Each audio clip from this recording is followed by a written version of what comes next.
First programme है हमारा, तो write assembly language program to store data in one register. कौन सा रजिस्टर होगा? वो अकुमुलेटर रजिस्टर। इसमें आप कोई भी डाटा प्लेस कर लो and then copy the content to all the registers. तो सभी जो रजिस्टर्स हैं उन सभी में आपने कॉपी करना है डाटा। तो रजिस्टर कौन कौन से हैं? पी रजिस्टर है, सी, डी, ई, एच, एल। तो इन सभी रजिस्टर्स में आपकी जो अकुमुलेटर में जो वैल्यू होगी वो कॉपी करनी है आपने। तो सबसे पहले आपको पता होना चाहिए कि इंस्ट्रक्शंस कौन सी होती हैं जो इनपुट के लिए हम यूज़ करते हैं, और मूव करने के लिए हम कौन से इंस्ट्रक्शन को यूज़ करते हैं। तो जब भी हम इनपुट लेते हैं तो हम एम बी आई इंस्ट्रक्शंस को यूज़ करते हैं। तो M B I instruction 8 bit data को इनपुट करवाती है, L X I instruction 16 bit data को इनपुट करवाती है। जनरली हम जब रजिस्टर पेयर्स में डाटा को हमने लोड करना है तो हम एल एक्स आई यूज़ करते हैं, और जब भी 8 बिट डाटा हमने इनपुट करना है तो एम बी आई हम यूज़ करते हैं। और अगर हमने कोई कॉपी करना है डाटा एक रजिस्टर से दूसरे रजिस्टर में यूजिंग रजिस्टर एड्रेसिंग मोड, तो हम मूव इंस्ट्रक्शन को यूज़ करते हैं, जिसके थ्रू आप डाटा को मूव कर सकते हो एक रजिस्टर से दूसरे रजिस्टर के बीच में। तो डायरेक्टली हम इंस्ट्रक्शंस पे आते हैं। तो सबसे पहले जो हम इंस्ट्रक्शंस को लिखते हैं तो इनिशियलाइज करते हैं हम मेमोरी को।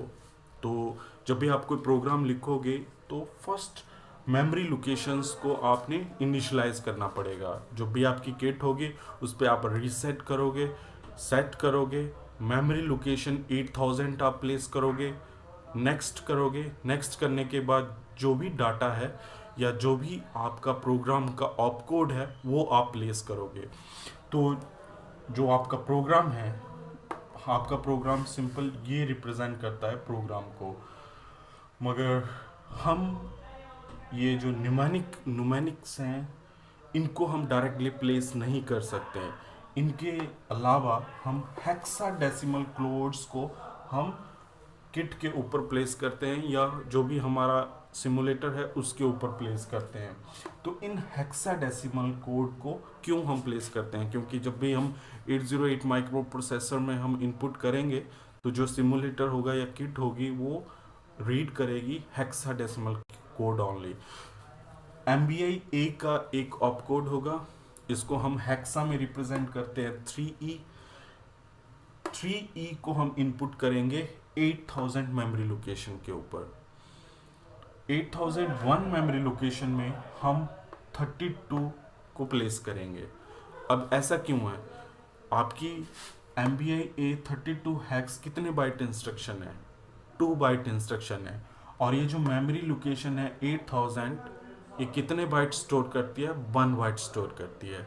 इसलिए 8001 पे आपका नेक्स्ट बाइट आएगा। फर्स्ट बाइट आपका जो ऑप कोड होगा MBI का 3E वो आएगा 8000 पे, और नेक्स्ट 32 हैक्स ये जो डाटा है ये 8 बिट है, तो ये जो नेक्स्ट बाइट है ये 8001 पे आएगी। तो इस तरह से आप डाटा को स्टोर करोगे। हमारी ये इंस्ट्रक्शन कितने बाइट की है? 2 बाइट इंस्ट्रक्शन है। नेक्स्ट जितनी भी इंस्ट्रक्शन हम यूज़ कर रहे हैं वो कितने बाइट की इंस्ट्रक्शंस हैं? 1 बाइट इंस्ट्रक्शंस हैं। तो फर्स्ट जो टास्क थी कि हमने अकुमुलेटर में कोई वैल्यू प्लेस करनी है वो हमने कंप्लीट कर ली। इनपुट हमने एमबीआई इंस्ट्रक्शन से 32 हैक्स हमने डायरेक्टली अकुमुलेटर में प्लेस कर लिया। अब नेक्स्ट टास्क है, हमने कॉपी करने हैं कंटेंट सभी रजिस्टर्स में। तो बी, सी, डी, ई, एच, एल ये जो रजिस्टर्स हैं इनमें हमने डाटा को कॉपी करना है। तो हम डायरेक्टली कौन सी इंस्ट्रक्शन यूज़ करेंगे? मूव इंस्ट्रक्शन यूज़ करेंगे। मूव इंस्ट्रक्शन यूज़ करते हैं हम जब भी हमने डाटा को एक रजिस्टर से दूसरे रजिस्टर में डाटा को मूव करवाना है। एड्रेसिंग मोड दूसरा भी हो सकता है। यहाँ पे हम रजिस्टर्स के थ्रू डाटा को मूव करवा रहे हैं तो इसलिए हम मूव B, A। इसका मतलब क्या है? जो भी अकुमुलेटर में डाटा होगा वो B रजिस्टर में मूव कर जाएगा। यहाँ पे सोर्स कौन सा रजिस्टर होगा? सोर्स रजिस्टर आपका अकुमुलेटर होगा, और डेस्टिनेशन रजिस्टर कौन सा होगा? B रजिस्टर आपका डेस्टिनेशन रजिस्टर होगा। तो B इसका ऑपकोड 47 है, और B रजिस्टर में आप 32 हेक्स को कॉपी कर लोगे। सिमिलर सभी इंस्ट्रक्शंस आपकी यही हैं, जस्ट इनमें डिफरेंस ये है कि सभी का ऑपकोड जो है वो डिफरेंट है, सभी का ऑपकोड डिफरेंट है। सोर्स आपका रहेगा राइट हैंड साइड और डेस्टिनेशन रहेगी आपकी लेफ्ट हैंड साइड। तो इस तरह से आप नेक्स्ट इंस्ट्रक्शन को यूज़ कर लो। अक्यूमुलेटर का डाटा सी में आपने मूव कर दिया, डी में मूव कर दिया, ई में मूव कर दिया, एच में मूव किया, एल में मूव किया। RST 5 हम जनरली यूज़ करते हैं प्रोग्राम को टर्मिनेट करने के लिए, स्टॉप करने के लिए।